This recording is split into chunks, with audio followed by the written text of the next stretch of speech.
that it's still continuing. What are you doing to address that issue? We have anti-ragging bill 1998, which is according to which ragging or encouraging ragging is a criminal act.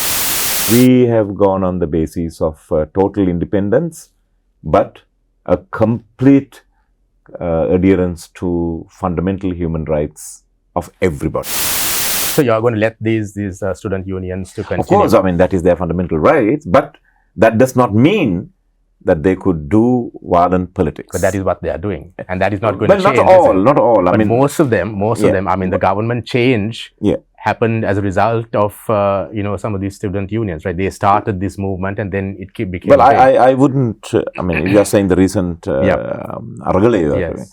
I wouldn't credit Aragale only to the student movement.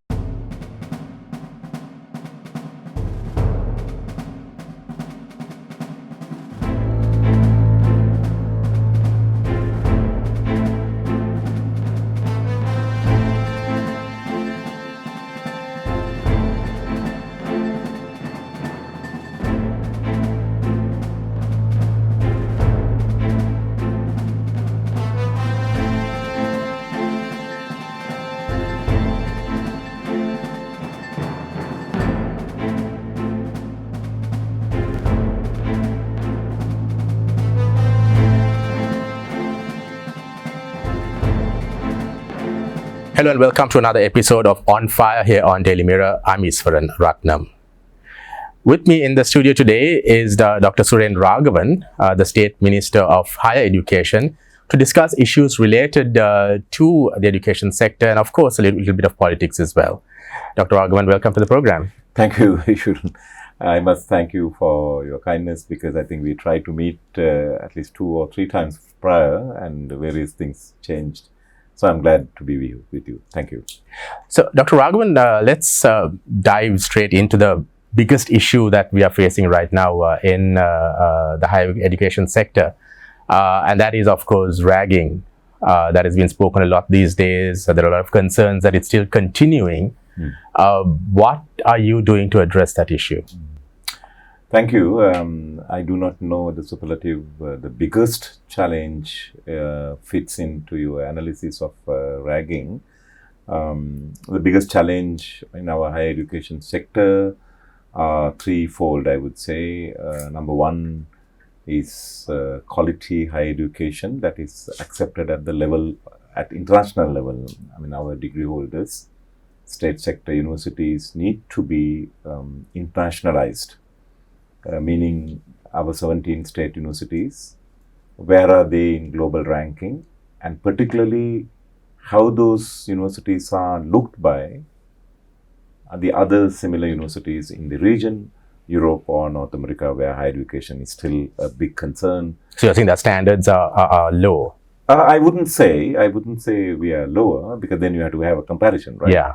I would say definitely we need to internationalize our higher education, because now, as you know, after Berlin Wall and all these issues and COVID, we are living in a wall-less economic and global affairs condition. So whatever your qualification that you take, it may be good in Sri Lankan context. You get a first class from, let's say, one of our best universities within Sri Lanka, but how far is that degree is valid and accepted in, let's say, in the UK universities or European universities? Our standards are, compared to the region, are very high, but there's so much of scope to grow, so much of room to catch up, I should say. Of course, we are a country which just came out of 30 years of war, and then, of course, we had COVID thing, economic mismanagement, and all those issues came up. So higher education sector is facing this philosophical question, why are we having universities? And what do these universities actually mean, not only to the elite, political elites of decision-making process, but also to the peripheral common person, common street person. Unless we have that social contract very clearly understood, I think Last year, Sri Lankan government invested 89 billion rupees with all the difficulties on higher education. What does it mean then? What does it mean to you, who is not in higher education but in media? What does it mean to our person who is holding the camera behind? So I think we need to ask those philosophical questions. One thing that I'm trying to, within this short period of 2 months, to understand, but I've been an academic, so I've been exposed to foreign universities. I taught in 4 universities. What we need to do is to make our universities international, so that not only our students who are going through these universities and their knowledge, their attitude, their ability to compete with the world will be higher, international, but also the foreign universities will be able to look at us. I mean, for instance, how are we looking at Oxford or Cambridge or LSE? What is our view? What are their views towards our universities? And those are the issues I think will be biggest issues. But of course, operationally, your most sensational issue will be, obviously, it's about human behavior. This is this ragging phenomenon. After 2.5 years nearly online teaching because of Corona, we gave the rights to each Vice Chancellor to decide how they would want to bring in the students, whether they want to bring the final year first or the first year first. Because I stand for total independence of universities. My philosophy with President had been to try and argue for complete independence of our universities, intellectual independence as well as institutional independence. So, as a practice of that, we gave them, some of the universities did very well, but some out of 17, I think 4 universities experienced this fundamental, I would say, primordial way of behaving with our human issues. You see, in a society, universities represent the hope of a learned society. The universities are poised to find solutions to contemporary issues, as well as find solution to our real or imagined futuristic problems. But when a society's top cream thinking community is not doing that, or at least 1% even of those student communities are failing to keep that standard, it affects everybody. It's a news item. I mean, this was your first question. It's a media sensation. So therefore, we have gone on the basis of total independence, but a complete adherence to fundamental human rights of everybody. Whether it's the first year fresher, the final year thesis writing student, or whether it is temporary lecturer or vice chancellor and senior professor. All of them can come under one umbrella of this human rights respecting each other. I mean, that's an uncompromised standard we want to take. So that is why I went to Sri Lanka Human Rights Council and had a meeting with them and asked their advice how I should. We have anti-ragging bill 1998, which is according to which ragging or encouraging ragging is a criminal act. From 2 years to 10 years imprisonment and without bail. That act is very strong, but it doesn't get implemented. It's because this is a community behavior issue. One will not speak against the other. And also heavy biasness of certain kind of politics that need to be within operation of the university community. And fortunately for us, it's only 1% of the student and I would say even the academia, 1% of academia are in support of these.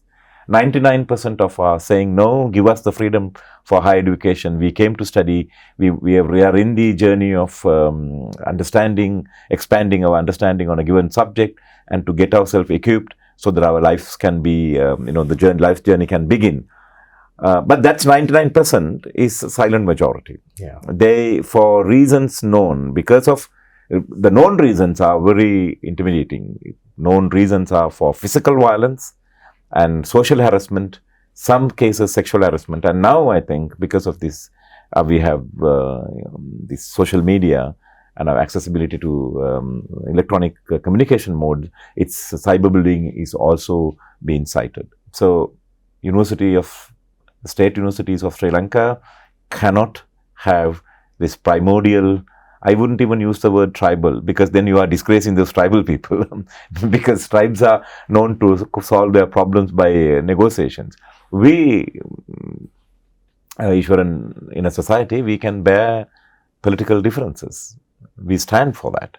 A democratic society has those values.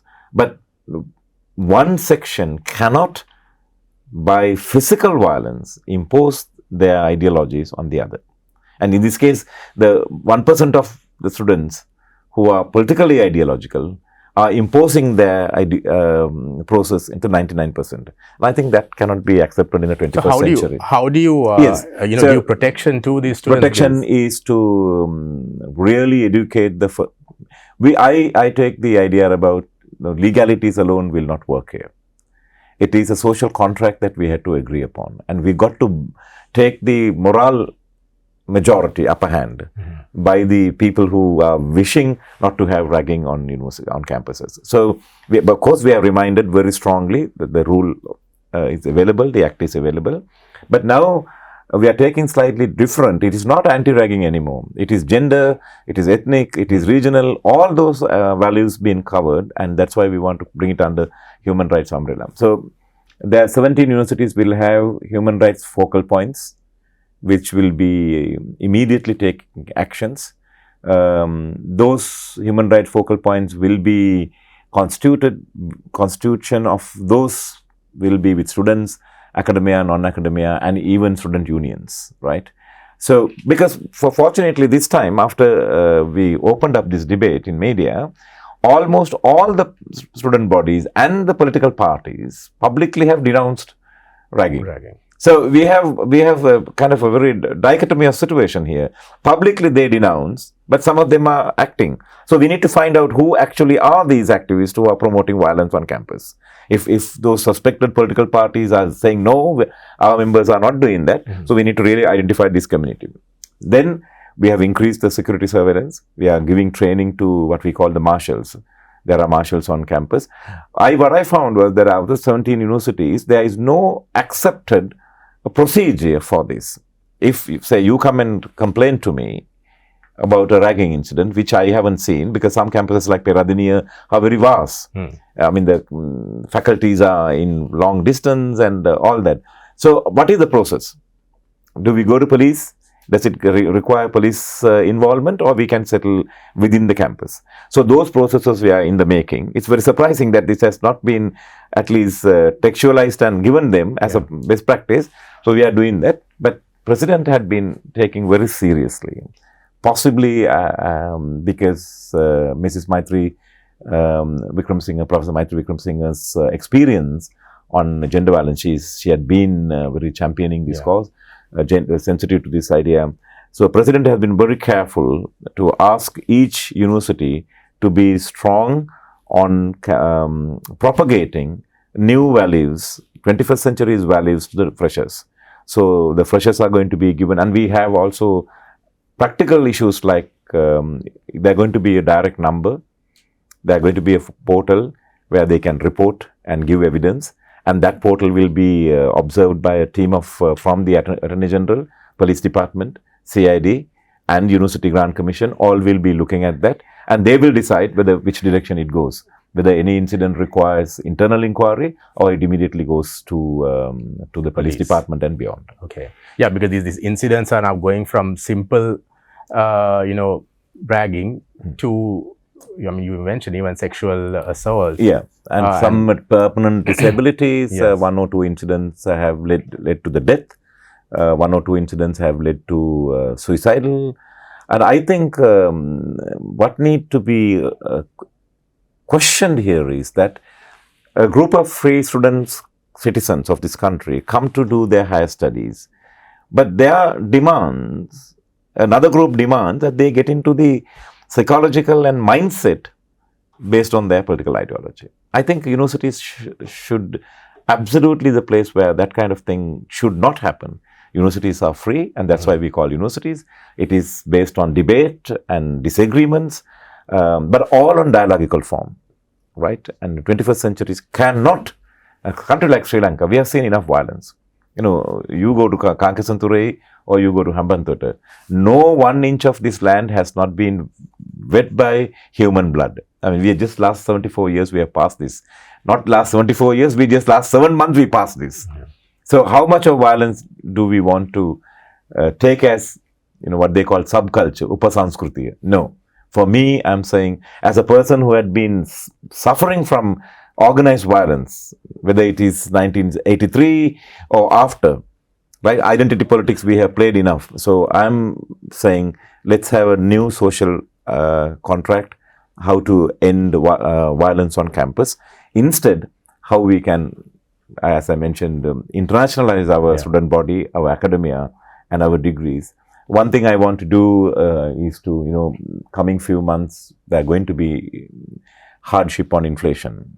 We are not sure about our rice production, how much it has reduced. I think maybe about 40% reduced this year as compared to last year, because of the, still we are struggling with the fertilizer, which means average students come to university campus without their breakfast.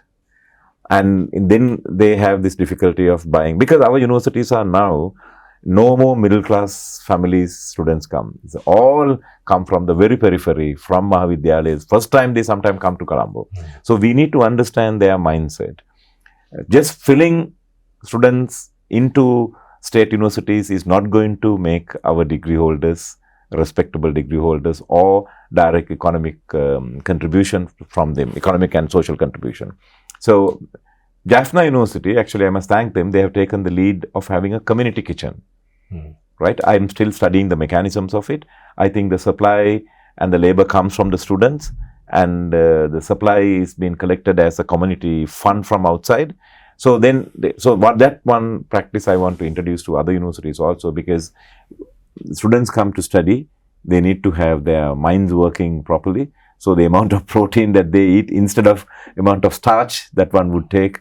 So I'm talking to some corporate sector to find out whether we could successfully implement community kitchens whereby the students either get a free meal, right, or get absolutely subsidized meal, because this is one factor that we found again and again students are struggling. And most of the students, when they leave, by the time they leave with a degree, they're having other issues like gastric and, weak physical structures, because they have been cutting down on food from there. So number two, I want to talk to the Trade Ministry. We are in this negotiation already. Trade Ministry holds the Mahapala grant, because Dr. Aswath Mudali gave that. He was Trade Minister at that time. So now I think Mahapala fund is about 16 billion, if I'm not mistaken. So the inflation had hit. So we are giving 2,500 the ministry gives, and Mahapala gives 2,500. So that's how the 5,000 Mahapala scholarship is given. But we are trying to, at least, I am trying to ask the question, inflation is roughly about 40 to, depending on the subject, 40% high. So can we increase by at least by 50% Mahapala scholarship? So that negotiation is just happening. So the new intake will be announced by end of November, and each university will enroll them by end of January. And we want to start this new orientation with them, fundamentally assuring their freedom and their human rights, because large number of, on my phone, more than 600 text messages from parents, and on my email, inundated with emails, about 400 emails, are parents asking the question, can we send our daughter, our son? Even this morning, I mean... the other issue that's there is also about these student unions. I mean, not just in the south, but even in Jaffna, that these unions are responsible for some of the violent incidents that we've seen around unions are a given factor. Students can have, according to the Act, students must have unions. I mean, I think all over the world, university students, various university students are there. I mean, that's not the issue.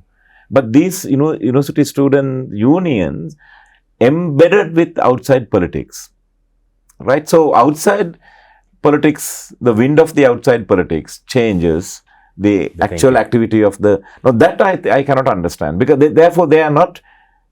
Hardly any student protest has taken place asking to expand the library, asking to give new lecturers, asking to bring international professors to teach them. No, but they are all worried about IMF. They're all worried about World Bank, we going on loan. So I think there is a mismatch about, yes, they are as citizens, they must be also concerned whether Sri Lanka goes to IMF, World Bank, and all that is, I'm accepting that fact. But for a moment, everybody in society, we have a role to play. So our role is, if only our role is becoming absolute politics, I think we are missing out something greatly in life. And that's what I want to tell the younger citizens. They have the right, because the government accepts when they are 18, they can vote and change the government. Yes, we have given that right, but with that right comes responsibilities. How do you change governments? How do you discourse on issues? And particularly university students are expected to be examples to the rest of the society. So you are going to let these student unions to continue? Of course, that is their fundamental rights, but that does not mean that they could do violent politics. But that is what they are doing, and that is not going to change. Not all. But most of them, the government change happened as a result of, some of these student unions, right? They started this movement and then it became... Well, I wouldn't, you are saying the recent Aragale. Yes. I wouldn't credit Aragale only to the student movement. Actually, we can talk about Aragale. Yeah. My analysis about Aragale, it started as a social movement.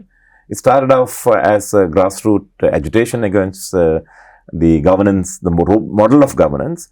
But I think you are right in saying the latter part, how it became violent, is that certain political parties and student unions took, I would use the word even hijacked. And that's exactly where Aragale is. If Aragale had failed, if anybody says Aragale is a failure, I would say that is because it was hijacked by other politically motivated violent groups. And that's where Aragale just, got wiped off or evaporated. It's unfortunate, because every society needs a deep analysis about their current affairs and their future. That is called citizens' politics. And I stand for that. Citizens' politics should be asking fundamental questions about our structural politics and our structural future. I think the Aragale people, some of them asked the question at the beginning, but then of course it took different turn and they symbolized one person, one government, one party, one family. But that's, you see, social transformations are much beyond one person and one family. Of course, they may be starting with that. But because it took a transition to complete violence. See, what happened with them, now we are talking about Aragale, they thought they are the state. And when we looked at them, they said the state is wrong by using forces, using absolute power on people. But what did they do when they have power? They use violence. They use force.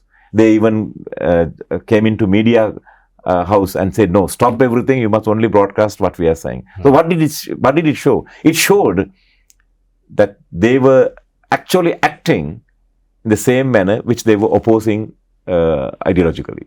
So I think that's where Aragale... But all this started, to a certain extent at least, all this started with the May 9th incident, with, some of these SLPP supporters and others storming Golface. What was a peaceful protest was then, wouldn't you agree that... I think its writings are very clear on the wall. And whoever instigated, whoever supported had to pay the price.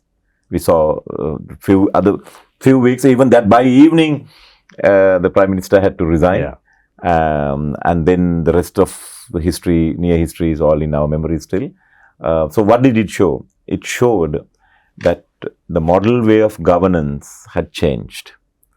Social contract with citizens' understanding, citizen-centered politics is absolutely important. Now, what I can't understand is some political elites in this country are still not getting that message. For instance, I don't know, the relative of the minister who went to Yala. I cannot even understand in Sri Lanka a group of young people, after all these events, the street is crying, saying, change your political lifestyle, change your, okay, they may have their vehicles, they may have their money, but what is the common cry of the common man on the street? Change your way of living simply because you are politically related, simply because you have political powers, do not. But there seems to be some kind of unwilling to listen. Mm-hmm. Now that we need to really warn them. That political class need to learn a lesson, right? That political class and their relatives had to learn a lesson that continuation of that kind of attitude will only create more turbulence and break this nation. But shouldn't the president be reprimanding? I mean, one person is a minister in the current administration, the other is, of course, in the SLPP as well, and it's their sons who are reportedly so I think involved. President, even in the previous incidents like this, he had given complete freedom to the police. The police department, AG department, and those relevant authorities, whether it is Environment Authority or other Wildlife Authority, they need to do letter and the spirit of the law. That's what the demand. I mean, that transparency is demanded now, not tomorrow. Mm-hmm. Unless we start thinking like that, unless we, for instance, okay, that I think that I wouldn't cite that instance. I mean, unless you are willing to come to term with that social contract, what people are asking, I don't think democratic nuances in Sri Lanka can be advanced. So we need to isolate those people. We need to really tell what the people are, with the common man's thinking about it, and we need to remind them, not only reprimand, we need to take legal action and punish them if necessary, send them to prison for reform. And that's the reform that we're asking. Yeah. Right? Send them to reform if they found guilty, What's your future now with the Sri Lanka Freedom Party? Interesting. You should ask what is the future of Sri Lanka Party, not my future of Sri Lanka Party. Sri Lanka Freedom. You were brought into the that's absolutely true. Sirisena. So yes, is there absolutely true. A close relationship still? Yes, with your we are friends party? still. We in Parliament and outside we have meals. Very often Parliament, when we meet, we have our meals together sometimes. True, I was handpicked and recognized by President Sirisena from an academic point to a political transition, first as governor of the Northern Province. First, I must respect him. He was courageous enough to appoint Tamil as the first Tamil governor after so many years of signing these provincial councils, after nearly 30 years or so, or even more. So then I think I faithfully delivered my services to the people of the Northern Province, which has been recorded by the opposition parties and others. But my departure from SLP, see, we contested under SLPP banner. So I'm still a SLPP member. Right. And Parliament, when we had this crisis, see, I don't hold political ideologies. I hold democracy as my framework of mind. How shall we hold on to our democracy was the issue. Then, of course, the party decided to go with the 11 group. And then at that point, I realized the large number of the constituency of those 11 party leaders were people, one time or other in their history, had been ethnically promoting ethnic politics in this country. I don't want to mention name, you know them. Yeah. So within the SLFP, I had a battle. I argued that we are on the wrong footing. SLFP belongs to a particular era and it believes in multicultural politics. We have had Tamil leaders, Muslim leaders, and Mrs. Bandaranaike had worked with North and South, and Mrs. Chandrika Kumaratunga. So SLFP has this historical value that we cannot deviate. But of course, it didn't happen. Finally, we had about 19 meetings with this group, and the 17th, 15th, 16th, 17th, 18th, 19th meeting, Sajaba leader, Honorable Sajid Premdasa joined with us, and I knew this is no winning game whatsoever. So I appealed to my leader and I said, I have to move, I had to stop this here. But that with the stop, I also was invited by then President Gotabaya to say, government is in crisis, can you take some responsibility? I said, okay, I will take responsibility, I don't need portfolios. He said, no, whatever you do outside of the government will not be officially taken. So if you are going to help the government, you need to. I did that not to help Gotabaya Rajapaksa as president per se, because I had lot of criticism. I mean, when he returned, we had meetings, he called me and we had tea. I just forced those criticism as it is to him, right? Those criticisms are some of those points because I flagged those issues to him before he became president. When I was governor, I told him that he would win, but economy will be the major challenge that he would face. And so therefore to take very constructive steps to economic reforms and managing our debt and all. But that didn't happen. Of course, I think he confessed to me personally. I think he realizes that his inexperience led him to make those decisions. I mean, that's a different. Yeah. So when I crossed and took the same portfolio for 3 weeks before the government collapsed, I told, I'm not standing just mere with Gotabaya Rajapaksa, I'm standing for the state of Sri Lanka. I did not want this state to become a failed state. Had we gone to that level, a failed state mode, it would have been so hard for us to return. I mean, the economic crisis itself is enough, but our social contract and our social fabric, should it be like Rwanda or Libya, it would have been still, we would have been still on fire, right? So I, as a citizen and a learned citizen, I thought I need to stand, I need to select my camp. I need to do what I think the state right now requires. And of course, I am under fire for doing that, and some even blame me for taking $2 million. And I was saying, where is that? Please give me. I need at least portion of that. So those accusations came. But I'm happy looking back that I took that decision.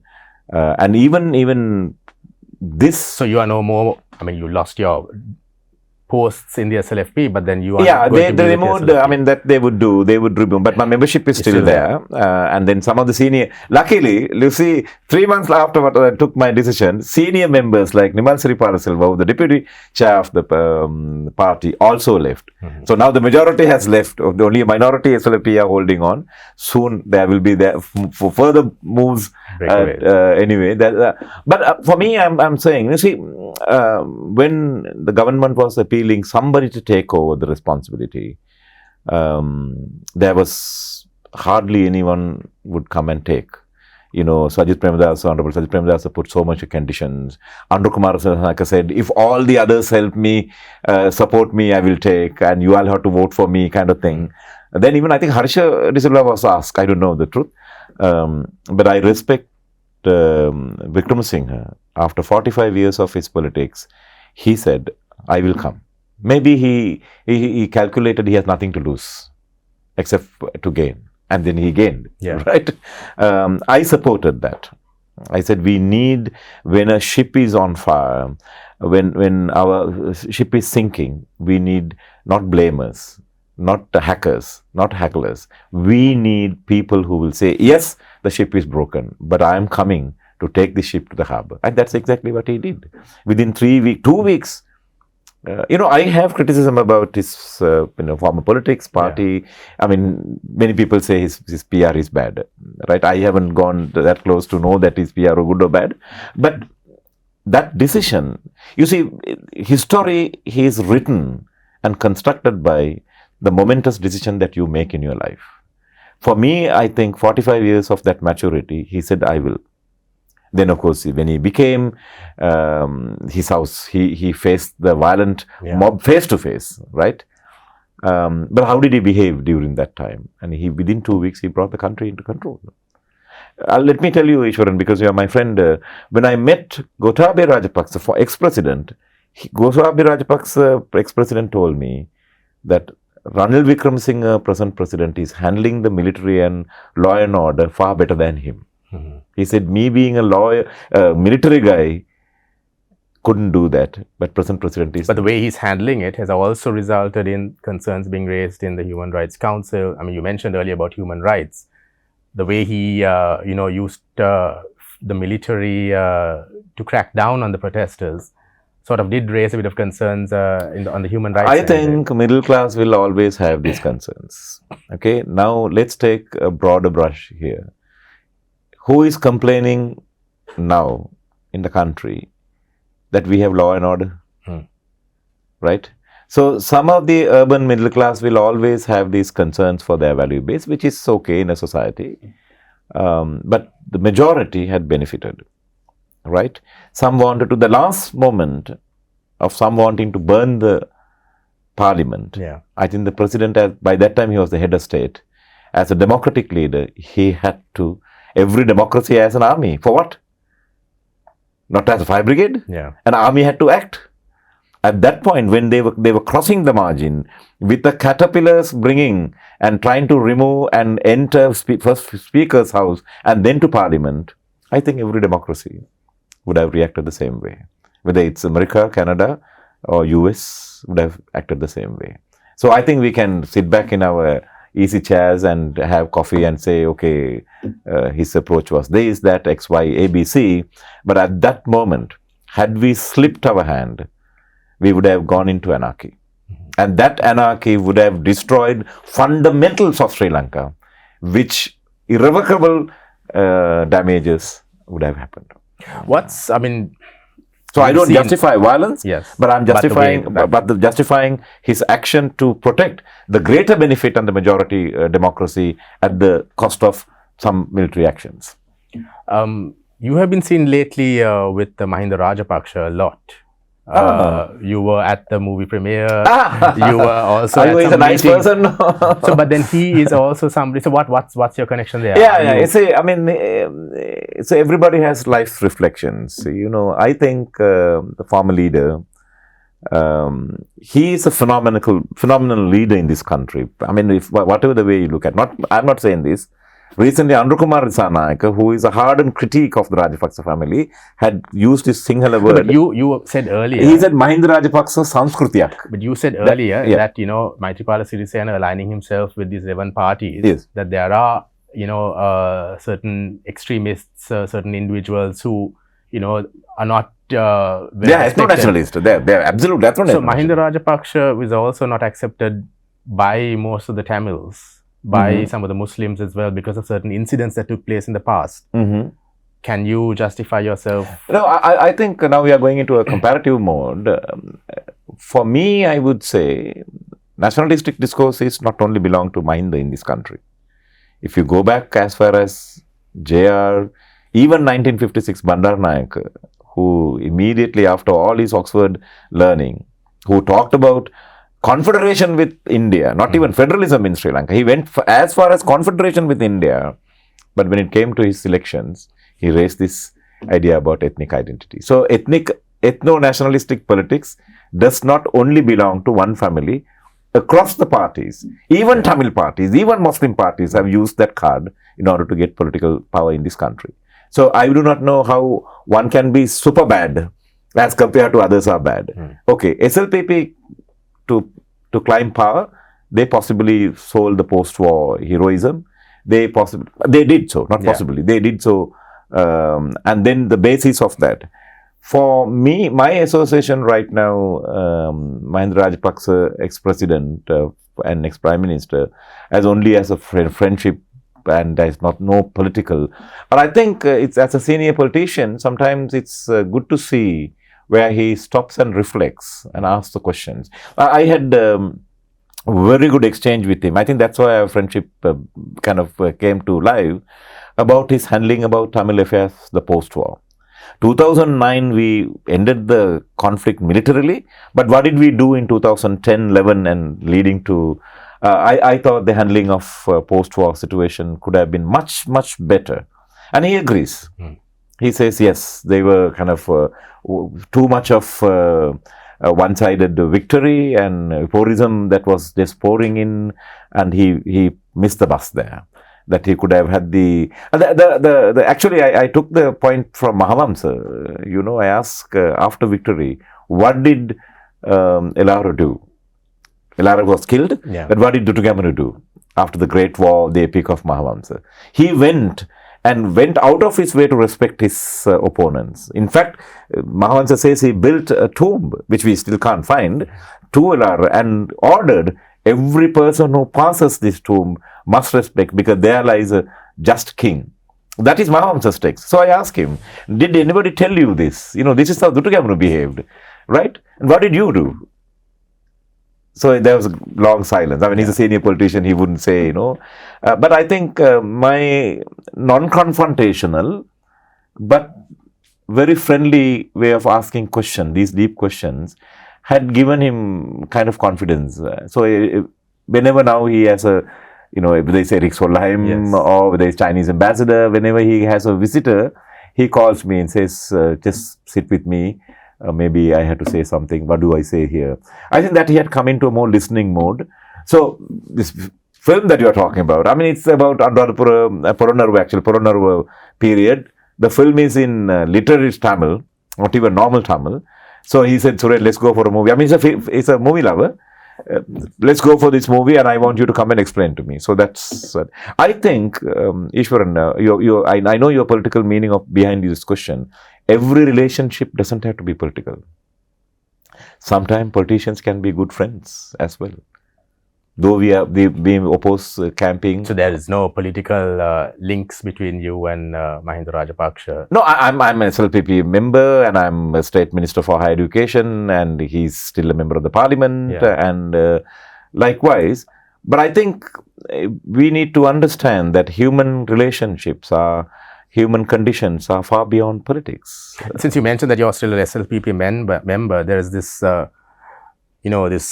these stories that are floating around that Gotabaya Rajapaksa is also going to make the media is always thriving on these floating stories. Well, we need to put the questions that the people are asking out as well. Right. So, I mean, where is the investigative journalism ever going to happen in this country, right? Other than these floating things. Yes. So is Gotabaya Rajapaksa going to come back to politics? I met him twice. My personal experience, it's a thank you, no. He didn't ask me that question, but I gave him Gandhi's book as a gift of returning.